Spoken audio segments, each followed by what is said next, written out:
হরে কৃষ্ণা। বন্ধুরা কেমন আছেন? আশা করি সকলে ভালো আছেন এবং সুস্থ আছেন। বৈষ্ণব ভক্তগণ আর বড়দেরকে আমি শত কোটি প্রণাম জানাই, আর ছোটদেরকে ভালোবাসা। যদি আপনারা রাধাকৃষ্ণর ভক্ত হয়ে থাকেন তাহলে কমেন্ট বক্সে হরে কৃষ্ণা লিখতে কেউ ভুলবেন না। আজকের ভিডিওটি হচ্ছে সমস্যা কি? তাহলে এবার ভিডিওটি শুরু করা যাক। জীবনে অনেক সময় সমস্যায় আমরা জড়িয়ে পড়ি।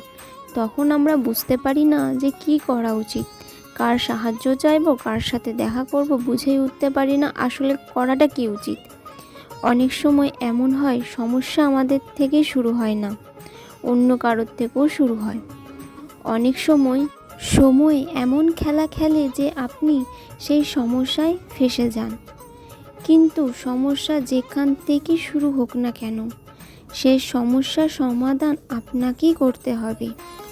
অনেক সময় মানুষ এমনও বলেন, আমার অতীত এতটাই বাজে, সেই সূত্র সেটা কি হবে।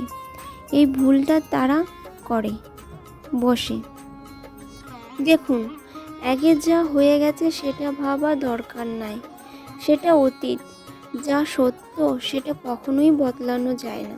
কিন্তু এটা সত্যি যে এখন থেকে সামনে যে পথ সেটাও আপনার হাতেই আছে।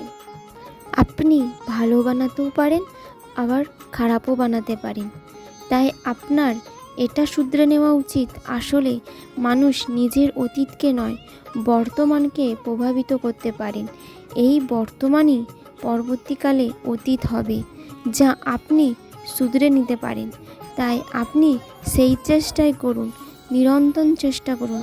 ধনাত্মক দৃষ্টিভঙ্গি দিয়ে দেখুন এবং বুদ্ধি প্রয়োগ করুন, সৎ সাহস ব্যবহার করুন, যাতে আপনার আগামী সময় আরও ভালো করে তুলতে পারেন।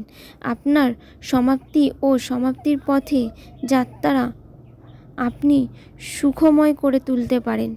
এটাই করুন, আপনার সাথে ভালো হবে।